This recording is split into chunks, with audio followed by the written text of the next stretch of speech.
Ya han pasado el curso de técnica operatoria, ya van a poder estar en capacidad de resolver estos problemas, ¿no? Bien, comencemos rápidamente recordando lo que es la fisiopatología de la cicatrización, ¿sí? Recordemos que son 4 fases, ¿sí? La fase de hemostasia, la fase inflamatoria, la fase proliferativa y finalmente la última fase de remodelación, ¿no? Cada una de estas tiene una duración. Para que lo recuerden fácilmente, ahí tienen la mnemotecnia 1331, ¿sí? Un día, una hora, 3 días, 3 semanas, un año, ¿no?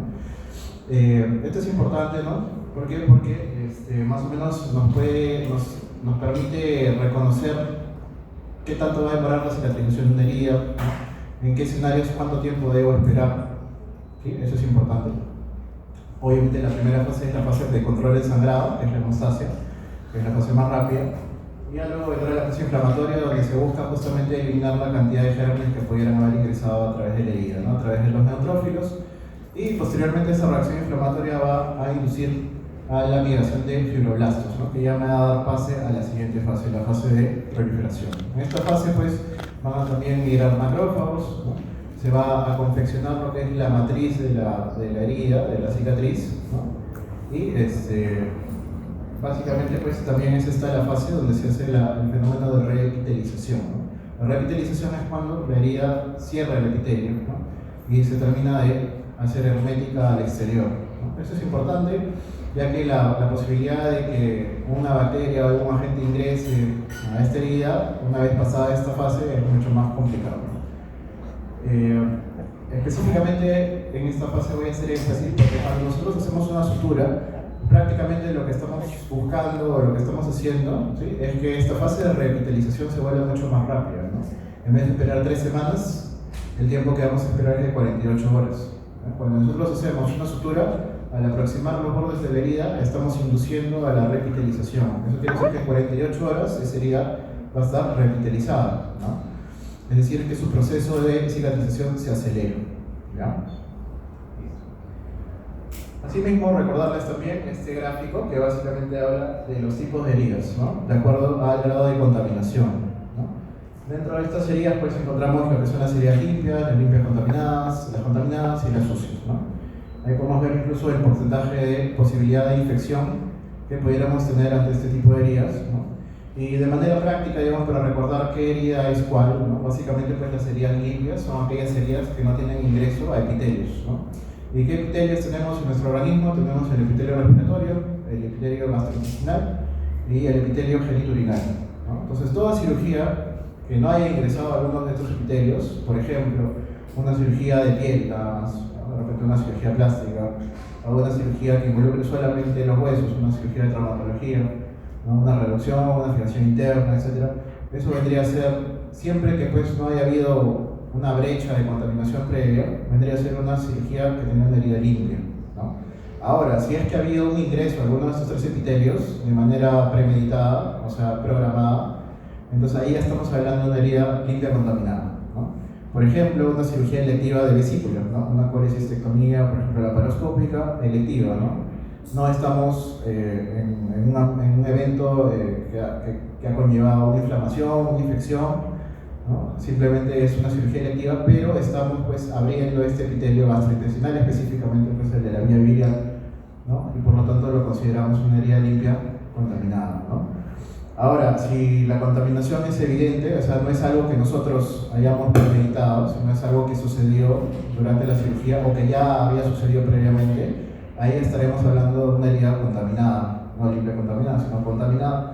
Y una herida sucia pues es una herida donde ya hay signos evidentes de infección, ¿no? De repente es una herida que tiene más de 6 horas de evolución, ¿no? Donde ya posiblemente ha habido ingreso de cuerpos extraños, ¿no? A veces los mismos pacientes tienden a aplicarse medicamentos caseros, ¿no? Algunos se colocan, por ejemplo, la cáscara del huevo, como digamos una manera de protección, pero es un cuerpo extraño, no es algo que esté estéril. Entonces eso ya lo consideramos como una herida sucia, ¿no? Algunos se colocan pasta dental, o a algunos les ha caído tierra. A veces hay heridas que son por accidente de tránsito y han sido arrastrados de repente en la pista y ha ingresado asfalto, tierra. Entonces, todas esas heridas son heridas sucias, porque hay cuerpos extraños, hay cosas que no pertenecen ahí, hay sustancias contaminadas. Todo eso tiene un alto chance de infección. Entonces lo consideramos como herida sucia. Obviamente, Si es una herida que tiene el tejido desvitalizado, tiene necrosis, ¿no? De algún órgano, de algún tejido, ya lo consideramos también una herida sucia, ¿no? Bien, más o menos para que ustedes lo puedan cuadrar, ¿no? Y usualmente, ¿no?, las heridas quirúrgicas suelen, digamos, estar en el espectro entre las limpias hasta las sucias, dependiendo del escenario, ¿sí? Las heridas traumáticas usualmente suelen circunscribirse a los primeros dos casos, o es sucia o es contaminada, ¿no? Bien. ¿Cómo manejamos una herida traumática abierta? Bueno, siempre el paso cero, hay que evaluar la herida, y si es que hay algún sangrado, lo primero que hay que hacer es controlar el sangrado, ¿sí? Antes que nada, controlamos el sangrado. Diferentes maneras. La manera más sencilla de controlar el sangrado, eso siempre les comento yo en mi práctica, ¿no? Existe una maniobra que se llama la hemostasia, ¿no? Es una maniobra bien grande, ¿no?, que incluye otras maniobras dentro, como por ejemplo, la forma más fácil de hacer hemostasia es comprimir, ¿ya? Entonces, siempre que ustedes tengan un sangrado, siempre que sea posible, lo primero que se les tiene que meter a la mente es comprimir, y de ahí a evaluar otras opciones si es que no funciona, ¿no? Por ejemplo, el torniquete, ¿no? Llevamos un torniquete también.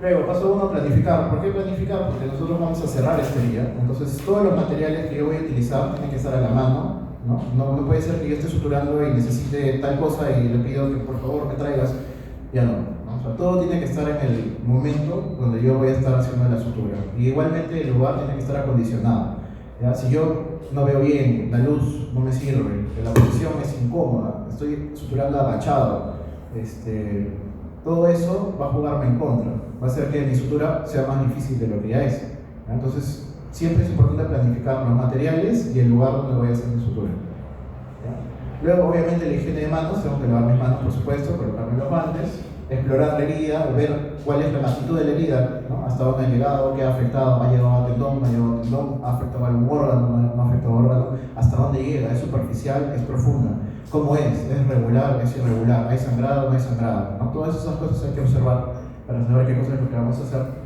Una vez que ya vimos, hacemos la anestesia de la zona y obviamente la limpieza, ¿sí? Y el paso 5 es la sutura. Acá no me van a acompañar las figuritas, pero bueno. Y bueno, vamos a hablar un poquito de irrigación. La irrigación es parte de, digamos, la limpieza de la herida, ¿sí? Es algo muy importante porque nos permite barrer con todos los cuerpos extraños, ¿sí? Más allá de la solución que utilicen para la irrigación, lo importante es el fenómeno de arrastre. Ese es el concepto que tienen que entender, ¿no? No me importa mucho qué sustancia uso, sino bien cómo lo aplico, ¿no? La idea es que aplique, al menos, como dice ahí, 100 mililitros de solución por cada centímetro de herida, más o menos. Pero en general podemos usar medio litro de solución, o de repente un litro si están en sus serums, al menos agua hervida, algo que tengan a la mano, ¿ya? Sobre la antisepsia, digamos, viene a ser todos los compuestos, las sustancias que me permiten disminuir el número de gérmenes en cierto lugar, ¿no? Hay varios compuestos, como pueden ver, justamente una revisión sistemática y metaanálisis reciente, ¿no?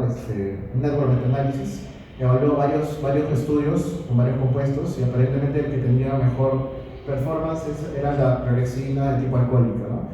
Más o menos es una combinación entre clorexidina y alcohol, ¿no? Y tiene, digamos, doble función. ¿Por qué? Porque el alcohol rápidamente barre con todos los gérmenes, ¿no? Sobre todo el que sea de alto grado, y la clorexidina más bien hace, digamos, una antisepsia prolongada, ¿no? Como pueden ver ahí, la clorexidina puede durar más o menos hasta 6 horas, ¿no? De su efecto antiséptico, a diferencia de los otros compuestos como la iodopovidona, ¿no? Que no dura tanto, y también se inactiva por la sangre, ¿no? Entonces, bueno, principalmente este compuesto ha demostrado tener mayor eficacia. Sin embargo, hay que tener cuidado porque el alcohol es inflamable, ¿ya? Entonces, cuando nosotros usamos de repente equipos electroquirúrgicos como el electrobisturí, etc., y el alcohol no ha secado del todo, podría generar un accidente, ¿ya? Entonces, por eso sí hay que tener cuidado, pero en su defecto, si no tuviera clorexidina alcohólica, clorexidina está bien, ¿no? Si no hubiera clorexidina, pueden optar por la iodopovidona, que tiene un efecto bastante similar. Bien, sobre los puntos clave para sutura, afrontar es lo más importante, ¿no? Cuando yo suturo una herida, lo que busco es afrontar los bordes de la herida, ¿no? Ese es el objetivo. No quiero ajustarlos demasiado y tampoco no quiero dejarlos sueltos, ¿no? Ahora, si lo ajusto demasiado, va a quedar tensión excesiva, ¿no? Que es lo que vemos, por ejemplo, en la figura C, ¿no? Eso no va a favorecer mi cicatrización, ¿no? Y igualmente, si no hago, digamos, un espaciado correcto de las suturas, puede ser que la sutura quede montada, es decir, que uno de los bordes quede encima del otro. Eso también no va a favorecer mi sutura. De manera similar, si mis bordes quedan invertidos hacia adentro, tampoco eso va a hacer que cicatrice correctamente. Recuerden que para que una herida cicatrice correctamente, los bordes que tienen que estar afrontados específicamente son la dermis, ¿ya? Recordarán, la piel tiene 3 capas, epidermis, dermis y hipodermis, ¿no?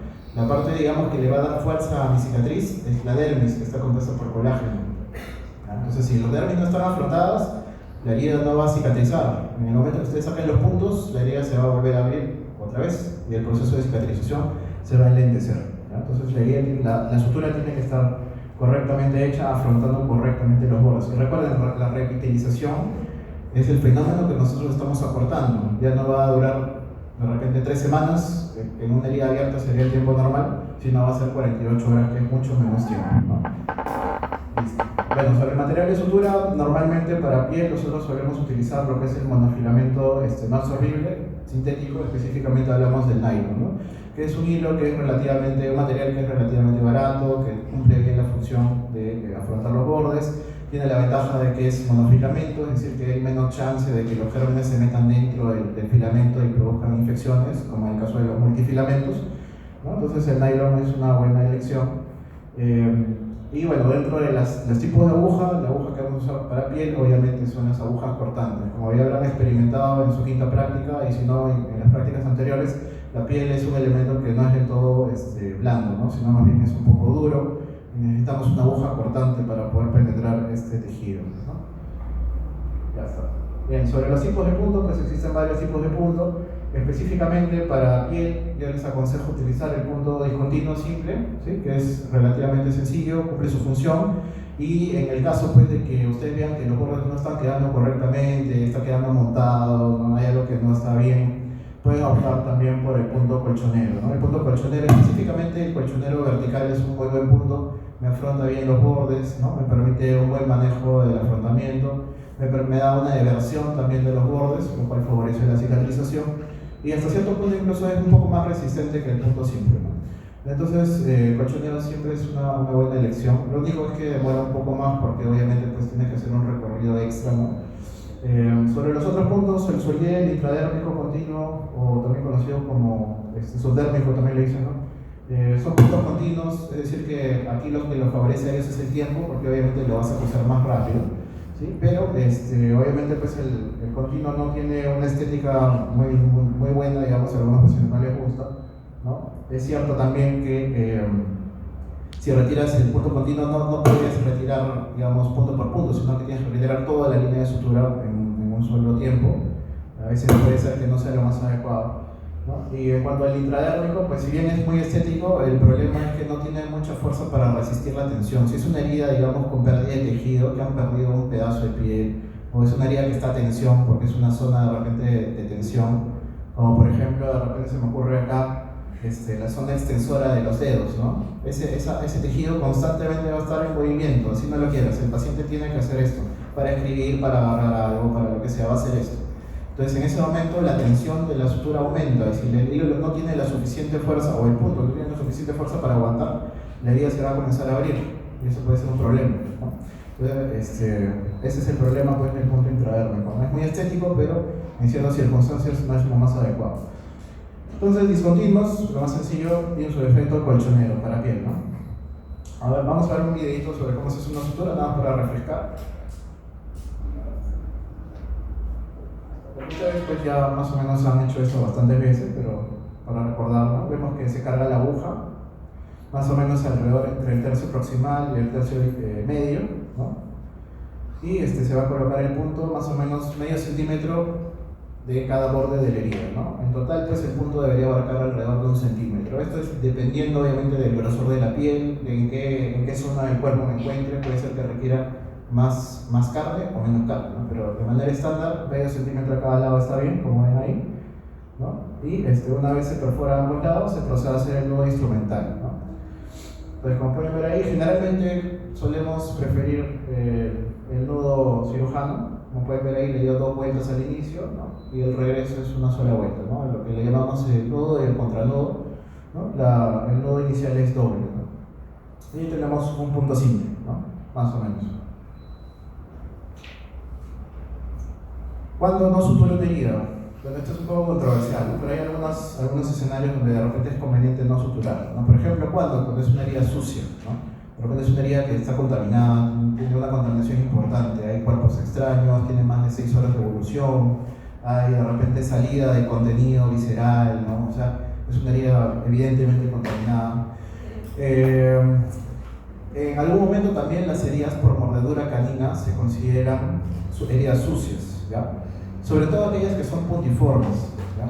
Entonces, por tradición, se suele decir que las heridas por mordedura canina no se suturan, salvo escenarios muy particulares, ¿no? Escenarios de repente cuando la herida es muy grande o es una zona muy importante para el paciente, como por ejemplo el rostro, ¿no? Pues no, si la dejamos sin suturar, obviamente la cicatriz va a ser muy grande, no estética. Entonces, en esos escenarios, de repente se puede optar por una sutura, ¿no? Siempre procurando hacer la mejor antisepsia posible, porque recuerden que es una herida sucia, ¿no? Obviamente, pues, si hay lesión de algún órgano adyacente, ¿no? Llámese, pues, hay una fractura, hay una lesión de un tendón, hay una lesión de un vaso, algo que tenga que tratarse antes del cierre de la piel, eso tenemos que derivarlo de repente a una especialidad que pueda solucionar ese tema antes de cerrarlo, ¿no? Por ejemplo, también cuando hay heridas cerca del párpado podría lesionarse los conductos lacrimales, ¿no? Y eso, si lo cerramos así sin reparar, le podría traer complicaciones al paciente como una daquilocistitis u otros problemas más, ¿no? Entonces, eso lo tiene que ver oftalmología y una vez que ellos ya lo resuelven, ya se cierra, ¿no? Listo. Entonces, esas son las contraindicaciones. Y si no lo cierro, ¿qué es lo que va a suceder, ¿no? Si dejo la herida abierta, eso va a proceder a un cierre especial que le llamamos cierre por segunda intención, ¿no? El cierre por primera intención básicamente es suturar la herida, eso le llamamos cierre por primera intención. Lo limpiamos bien y efectuamos el cierre. Segunda intención quiere decir que lo dejamos abierto y esperamos que el tejido granule por sí solo, ocupe la totalidad de la cicatriz y por sí mismo vaya a revitalizar. Todo ese proceso, como ya han visto, puede durar hasta 3 semanas, ¿no? Entonces, eso le llamamos cierre por segunda intención. Hay un cierre por tercera intención, que es cuando inicialmente lo enfocamos como un cierre por segunda intención, vamos haciendo que quede el tejido, y cuando vemos que ya no hay signos de contaminación, la herida está lista para suturar, la suturamos. Eso es un cierre diferido, o también conocido como cierre por tercera intención, ¿ya? Para que de todas maneras lo tengan en cuenta. Aquí en la figurita está, ¿no? Primero, segundo y tercera intención. ¿Cuándo retiro los puntos? Depende, ¿no? Depende del tipo de herida, depende de la zona donde he hecho la sutura, depende del tipo de paciente que tengo también. Pero, digamos, en promedio, ¿no? De manera general, un número, digamos, estándar, 7-10 días, ¿no? No menos de 7 días, salvo casos muy particulares. O sea, con 7-10 días no se van a equivocar, ¿no? ¿Qué cosa puede modificar este tiempo, ¿no? Por ejemplo, si es una herida en una zona de tensión, llámese, por ejemplo, zona extensora, zona flexora, una zona donde hay mucho movimiento, es preferible darle un tiempo extra, ¿no? Porque ese movimiento puede hacer que mi cicatriz se debilite y no cicatrice tan rápido. ¿Qué más? El grosor de la piel, ¿no? Si la herida es en una zona de piel gruesa, llámese, por ejemplo, la espalda, ¿no? O una zona que tenga un grosor importante, también es conveniente dejarlo un tiempo extra, ¿no? Si el paciente es adulto, también le pueden dejar un tiempo extra las suturas, no hay problema. ¿Y qué cosas pueden hacer que este tiempo disminuya, ¿no? Por ejemplo, el resultado estético, ¿no? Sobre todo en las heridas del rostro se le suele dar un menor tiempo de estancia a las suturas para tratar de maximizar el resultado estético, ¿no? Menos de 7 días, 5 o 7 días, realmente menos tiempo no vale la pena. Obviamente, si es una zona con buena vascularización, si es un paciente pediátrico, también se le suele dar menos días, porque bueno, ellos tienden a tener una cicatrización un poquito más acelerada, entonces va a ser más rápido. Como pueden ver también a la mano derecha en la tablita, se fijan los días para retiro de puntos en los pacientes adultos, generalmente es superior a aquellos en los pacientes pediátricos, ¿no? Eso es un detalle a considerar. Y más o menos, pues ahí pueden ver una figura de cómo se está retirando unos puntos, ¿no? En la parte inferior derecha.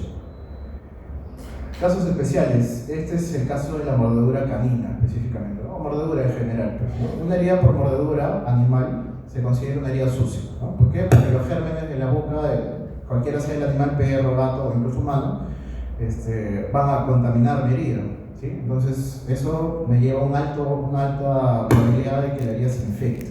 Entonces, ¿cómo manejo esto? Generalmente, de manera tradicional, como les digo, si es una herida no tan grande, la podemos simplemente hacer la antisepsia. Aquí en este caso sí está indicado hacer la antisepsia directamente adentro de la herida, ¿ya? Si tenemos una herida que no está contaminada, basta con simplemente hacer la antisepsia alrededor de la piel, no adentro. Pero en estos casos, donde hay una contaminación evidente, sí es mejor hacer directamente dentro de la herida, ¿ya? Y bueno, como es una herida contaminada, sucia, en realidad pues tenemos que darle antibiótico de todas formas. El tratamiento de elección en este caso es amoxicilina con ácido flavulánico. Me cubre tanto gérmenes negativos como anaerobios, que suelen ser pues, los que están más involucrados aquí en las mordeduras, ¿no? Y recordar que una mordedura también a veces podría traer un riesgo de contaminación con el virus de la rabia. En realidad eso es ya actualmente bastante raro en zonas urbanas, ¿no? Sin embargo, de todas maneras tienen que conocer cosas básicas de cómo manejar estos casos, porque los pacientes van a preguntar, siempre van a tener el miedo de que si me he contagiado de la rabia, ¿no? Entonces hay varios puntos a tener en cuenta, ¿no?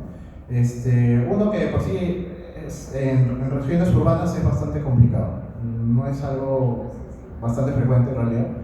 Entonces calmar al paciente, eso es tal vez algo lo más importante. Dos, saber si el animal que ha sido el agresor está, digamos, con sus dueños o no, ¿no? Eso es importante porque si no lo tenemos presente el animal, no sabemos cuál es su estado, no podemos saber si el animal está enfermo o está sano, ¿no?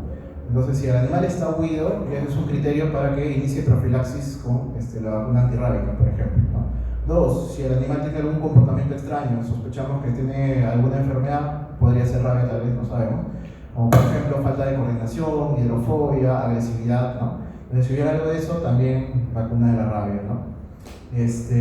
Ahora, si el animal sí lo tenemos, digamos, a la mano, lo podemos vigilar, se puede diferir la vacunación y se puede observar al animal por el lapso de entre 7 a 10 días, ¿no?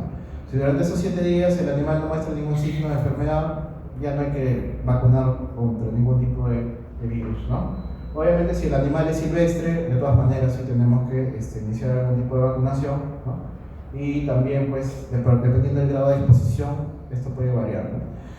¿A qué consideramos una exposición grave? Una exposición grave es una exposición, una mordedura en una zona de alta inervación, ¿no? Por ejemplo, ¿cuáles son las zonas de alta inervación? Los pulpejos de las manos, pulpejos de los pies y genitales, ¿ya? Entonces, si hay alguna agresión por mordedura en estas zonas, recuerden que el virus de la rabia es un virus neurotrópico, viaja por los nervios. Entonces, si hay inervación, hay alta chance de que el virus pueda avanzar, ¿no? Entonces, ante una exposición grave, una lesión de estas zonas o unas lesiones múltiples o en lesiones grandes, sí está indicado iniciar la vacunación al menos los primeros 3 días, ¿ya? Y para más información ahí también pueden ver un poquito más respecto en la tabla. El número de vacunaciones, el esquema suele ser de 5 dosis, anteriormente se colocaba periumbilical, actualmente ya no, actualmente hay otro tipo de vacuna que se llama vacuna de cultivo celular, que se coloca 5 dosis en el deltoides, en los días que ven ahí, 0, 3, 7, 14, 21, ¿no? Y también tenemos el suero heterólogo, que viene a ser, digamos, la inmunización pasiva, en algunos casos está indicado, ¿sí? Eso ya lo dejo para que ustedes lo revisen, ¿no? Listo. Y otro caso especial son las heridas tetanogénicas, ¿no? Que llamamos una herida tetanogénica. Una herida tetanogénica es una herida que, por ejemplo, tiene más de 6 horas de evolución, es una herida que se ha producido en un ambiente sumamente contaminado, por ejemplo, el asfalto, por ejemplo, un establo donde hay animales, ¿no? ¿Qué más? Una herida que sea puntiforme, ¿no? Que tenga un ingreso muy pequeño, ¿no? Cuando una herida es puntiforme, tiene un ingreso muy pequeño, eso quiere decir que la parte interna no tiene la posibilidad de estar en contacto con el ambiente. Entonces se crea un microambiente, digamos, que no tiene mucho oxígeno propicio para las bacterias, ¿no? Por eso es que herida puntiforme, herida sospechosa de que ser tetanogénica, ¿no? Los mecanismos, si es pasivo por proyectil, por mordedura también, ¿no? Si hay tejido desvitalizado, ¿no? Y otros detalles más que pueden ver ahí a continuación. Entonces, ¿qué hacemos en estos casos? Bueno, tenemos que tener en cuenta 2 detalles, ¿no? Uno, el tipo de herida, que ya hemos visto cuándo es una herida tetanogénica y cuándo no lo es. Y 2, el estado de la inmunización, ¿no? Ha recibido sus inmunizaciones con la vacuna del tétano, ¿no? Que es la DT, ¿no? La difteria tétano, o no conoce, no sabe, ¿no? Entonces, esos detalles me van a poder ayudar para definir si debería o no debería darle la inmunización contra el tétano, ¿no? Entonces, por ejemplo, ahí pongamos un caso, por ejemplo, digamos, viene un paciente con una herida tetanogénica, ¿no? Y que ha recibido de repente más de 3 dosis, o sea, si ha recibido su esquema completo, ¿le deberíamos colocar o no le deberíamos colocar su inmunización? Y si se fijan ahí en el cuadrito dice que solamente se ha obtenido la inmunización hace más de 5 años. Entonces hay que preguntarle, ¿no? ¿Hace cuánto recibió sus 3 dosis de vacuna antitetánica? Y si dice, bueno, lo hice hace más de 10 años, bueno, entonces sí vamos a tener que colocarle un refuerzo, ¿no? Como pueden ver, solamente en las heridas tetanogénicas, aquellas que el esquema es desconocido, ese es el único escenario donde se indica la inmunoglobulina tetánica, ¿no? En los otros no indicamos inmunoglobulina tetánica. Bien. Y brevemente hablemos un poquito de los abscesos. Los abscesos, digamos, son un tipo de infección de la piel, ¿no? Es una infección purulenta que, digamos, crea una colección de pus, ¿no? Ahora podemos ver a la mano derecha algunos ejemplos que me producen abscesos, como por ejemplo el quiste epidermoico infectado, la masitis parperal, la paronilla, que es relativamente frecuente, absceso glúteo, entre otros, ¿no? Ahí está, por ejemplo, el absceso, ¿no? Entre las otras infecciones de las partes blandas de la piel, ¿no? Y veamos brevemente cómo se maneja un absceso. Entonces, bueno, siempre la antisepsia, como pueden ver, ¿no? La colocación de los guantes como una barrera de asepsia, y se va a proceder a hacer el drenaje, ¿no? Siempre ante un absceso, la clave en realidad para solucionar este problema, salvo que sea un absceso muy chiquito, muy pequeño, es hacer el drenaje. De todas maneras, siempre, en la mayor parte de los casos, hay que hacer un drenaje. Por ejemplo, ven cómo se hace la incisión después de que han hecho la anestesia local, ¿no? Y se drena pues todo el contenido del absceso, ¿no? No en todo absceso se debería dejar antibióticos, ¿ya? ¿En qué casos yo debería dejar antibióticos? En los casos que vemos a la mano derecha, ¿no? Si mi absceso ha venido acompañado con signos sistémicos, de repente el paciente estaba con fiebre, estaba con taquicardia, estaba con malestar, ¿no? Si es un absceso grande, más de 5 centímetros, si eran múltiples abscesos, ¿no? O si es un absceso que no respondió adecuadamente solo al drenaje, o era un paciente que tenía algún grado de inmunosupresión. Entonces, en esos escenarios yo puedo optar por indicar algún antibiótico vía oral. O dependiendo de las circunstancias, si es alguna infección muy grave, también se podría optar por antibiótico endovenoso, ¿no? Pero hay que valorar cada caso. Entonces, bueno, una vez que he hecho el drenaje, esa herida, ¿debería cerrarla o no debería cerrarla? ¿Qué dicen? No. Vamos a una encuesta. ¿Qué dicen? Ya drené el acceso, ¿lo cierro o no lo cierro? No. ¿Sí o no? ¿Hay quien dice que sí? ¿Hay quien dice que no? ¿Por qué no? ¿Porque es una herida? Herida sucia. ¿Es una herida? Sucia. Entonces las heridas sucias no se cierran, ¿no? Porque hay un alto riesgo de infección, ¿no? Entonces esa herida va a dejar abierta, ¿no? Y va a drenar todavía unos días adicionales, ¿no? Justamente por eso la dejamos así. Algunos le dejan drenes. Ustedes habrán visto, por ejemplo, los drenes laminares, el dren penroso, etc. En este caso, por ejemplo, le están dejando una gasa a manera de drenaje también, ¿ya? Eso, por ejemplo, no es muy frecuente en nuestro contexto, eso es más utilizado en Estados Unidos, en otros países, ¿no? Acá lo mucho de lo que van a encontrar es que le dejen un dren penroso, pero es la misma estrategia, digamos, ¿no? El mismo concepto. Listo, y ahora sí, pasamos ahora a los casos. Creo que tenemos 20 minutos. Escaneen el QR para que tengamos acceso a los casitos, ¿ya? Son 7 casos, creo, pero como no tenemos tanto tiempo, vamos a